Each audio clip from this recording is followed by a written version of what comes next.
ഇന്ത്യയോടുള്ള ശത്രുത കൂടിയിട്ടാണോ ചൈനയോടുള്ള സ്നേഹം കൂടിയിട്ടാണോ എന്നറിയില്ല. ചൈനയ്ക്ക്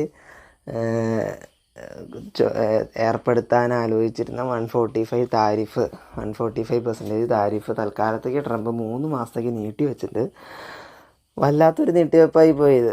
ഇന്ത്യയെ തകർക്കാൻ വേണ്ടിയിട്ട്, അല്ലെങ്കിൽ ഇന്ത്യയുടെ ശക്തമായിട്ടുള്ള നിലപാടുകൾ കണ്ടിട്ട് ഇന്ത്യ ചർച്ചയ്ക്ക് പോലും തയ്യാറാകുന്നില്ല. എന്ന് വെച്ചാൽ അമേരിക്കയുടെ നിലപാടുകളും അമേരിക്കയുടെ താല്പര്യങ്ങളും മാത്രം സംരക്ഷിച്ചും കൊണ്ടുള്ള ഈ മോണോലോഗായിട്ടുള്ള ചർച്ചയ്ക്ക് ഇന്ത്യ തയ്യാറാകുന്നില്ല. അത് ശരിക്കും ട്രംപിന് അംഗീകരിക്കാൻ പറ്റുന്നില്ല. അമേരിക്ക എന്ന് പറയുന്ന എന്താ പറയുക, ലോകശക്തിക്ക് മുമ്പിൽ ഇന്ത്യ ഒരു 5 ട്രില്യൺ GDP ഉള്ള ഇന്ത്യ എന്തുകൊണ്ട് 5 ട്രില്യൺ ഇല്ല, 4 പോയിൻറ്റ് സംതിങ് ഉള്ളൂ GDP ഉള്ള ഇന്ത്യ എന്തുകൊണ്ട് എന്താ പറയുക കീഴടങ്ങുന്നില്ല? ട്രംപിൻ്റെ അഹങ്കാരം, ഈഗോ അതൊക്കെ അവിടെ വരികയാണ്. അതുകൊണ്ട് ചൈനയെ കൂട്ടുപിടിച്ചിട്ടാണെങ്കിലും ഇന്ത്യയെ തകർക്കണം എന്നുള്ള നിലപാടിലേക്കാണ് ട്രംപ് വ്യതിചലിച്ചിരിക്കുന്നത്.